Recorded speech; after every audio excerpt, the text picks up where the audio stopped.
ዩናይትድ ስቴትስ በዓለም ታሪክ ውስጥ ካሉት ታላላቅ ክስተቶች አንዱ የሆነውን የ2026 የፊፋ ዓለም ዋንጫን ለማስተናገድ እየተዘጋጀች ነው።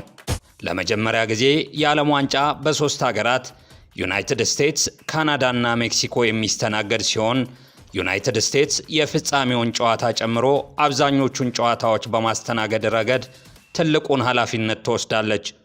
ውድድሩ በይፋ ጁን 11 ቀን 2026 እንዲጀመር የታቀደ ሲሆን እስከ ጁላይ 19 ቀን 2026 ድረስ ለአንድ ሙሉ ወር በመቆየት የዓለምን ትኩረት ወደ ሰሜን አሜሪካ ይስባል። የ2026 የዓለም ዋንጫ ከ32 ቡድኖች ወደ 48 ቡድኖች በማደጉ ፊፋ ካዘጋጃቸው የዓለም ዋንጫዎች ሁሉ የ2026ቱን ዓለም ዋንጫ ትልቁ ያደርገዋል። ይህም በፊት ከተለመደው 64 ጨዋታዎች በላይ 104 ጨዋታዎች ይኖራሉ ማለት ሲሆን በሚሊዮኖች የሚቆጠሩ ደጋፊዎች በጨዋታዎች፣ በደጋፊዎች ፌስቲቫሎችና በባህላዊ ዝግጅቶች ላይ ለመሳተፍ ይጓዛሉ ተብሎ ይጠበቃል። ፊፋ ከ5 ሚሊዮን በላይ ሰዎች በስቴዲየሞች ተገኝተው ጨዋታዎችን እንደሚመለከቱ ሲገምት፣ ሌሎች በ10 ሚሊዮኖች የሚቆጠሩ ደጋፊዎች ደግሞ ያለምንም ትኬት በየከተሞቹ ያለውን ድባብ ለመካፈል እንደሚመጡ ይጠበቃል። ከ104ቱ ጨዋታዎች መካከል ዩናይትድ ስቴትስ 78ቱን የምታስተናግድ ሲሆን ይህም ከካናዳና ሜክሲኮ በእጅጉ የላቀ ነው። 11 የአሜሪካ ከተሞች ማለትም ኒውዮርክ፣ ኒው ጀርሲ፣ ሎስ አንጀለስ፣ ዳላስ፣ ሂውስተን፣ አትላንታ፣ ሚያሚ፣ ሲያትል፣ ሳን ፍራንሲስኮ ቤይ ኤሪያ፣ ካንሳስ ሲቲ፣ ቦስተን እና ፊላደልፊያ አስተናጋጅ ሆነው ተመርጠዋል። እነዚህ ከተሞች መጠነኛ የጎብኚዎች ፍሰትን ለመቀበልና መሰረተ ልማቶችን ለማሻሻል በቢሊዮን የሚቆጠር ዶላር በጋራ ኢንቨስት እያደረጉ ይገኛሉ። ታዲያ መላው ዓለም በጉጉት የሚጠብቀውን ይህን ውድድር ለመመልከት በሚሊዮኖች የሚቆጠሩ ዓለም አቀፍ ደጋፊዎች ወደ ዩናይትድ ስቴትስ ይገባሉ ተብሎ ስለሚጠበቅ የኢሚግሬሽንና የቪዛ ሂደት ከፍተኛ ትኩረት የተሰጠው ጉዳይ ሆኗል።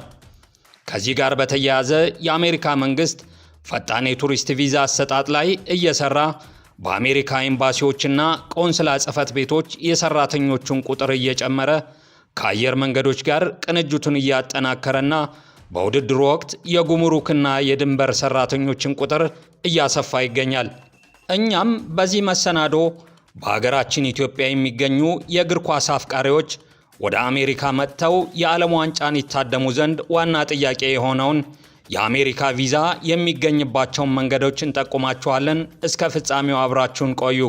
ከኢሚግሬሽንና ቪዛ ጉዳዮች ጋር በተያያዘ ጠንካራ ፖሊሲ እየተከተለ ባለው የትራምፕ አስተዳደር ምክንያት ኢትዮጵያውያን በከፍተኛ ደረጃ ኢላማ በተደረጉበት በአሁኑ ሰዓት ከኢትዮጵያ ወደ አሜሪካ ሄደው የዓለም ዋንጫን ለመታደም ቢ2 ቪዚተር ቪዛ ማግኘት ያስፈልጋል።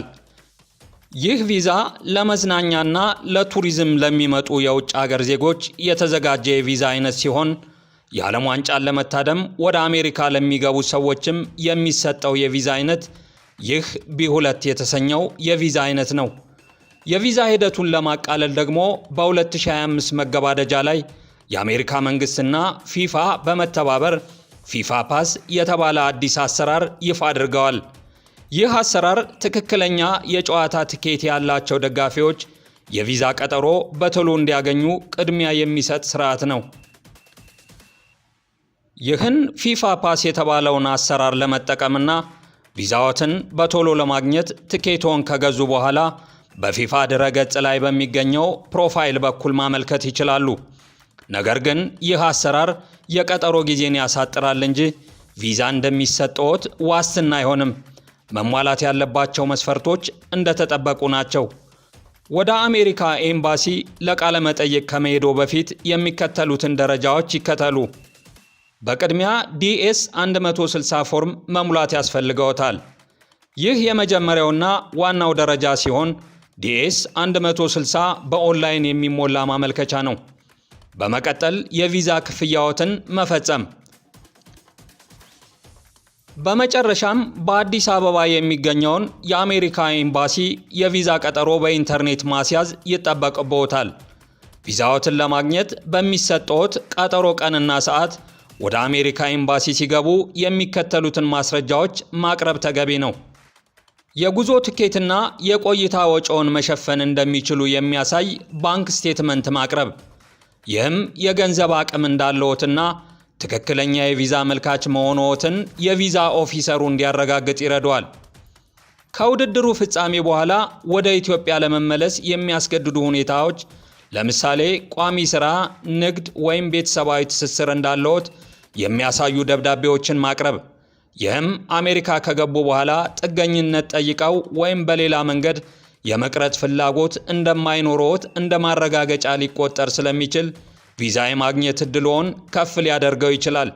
ከፊፋ የገዙት የቲኬት ማረጋገጫ ለቪዛ መሳካት ትልቅ ሚና ይጫወታል። በመሆኑም በቃለ መጠየቅ ወቅት እንደ አባሪ ሰነድ ማቅረብ ይጠበቅብዎታል። በቅርቡ በአሜሪካ መንግስት በኩል የተወሰኑ የቪዛ ገደቦች ቢኖሩም እነዚህ ገደቦች በቱሪስት ቢ2 ቪዛ ላይ ተፈጻሚ ስላልሆኑ ኢትዮጵያውያን የእግር ኳስ አፍቃሪዎች ያለምንም ስጋት ለቪዛ ማመልከት ይችላሉ። ክቡራንና ክቡራት አድማጭ ተመልካቾቻችን ለዛሬ ያሰናዳነውን መረጃ በዚህ ፈጸምን። ለቻናላችን አዲስ የሆናችሁ ሰብስክራይብ እንዲሁም ሼር እና ላይክ በማድረግ ቤተሰብ ትሆኑ ዘንድ የአክብሮት ጥያቄያችን ነው። ቸር ይግጠመን።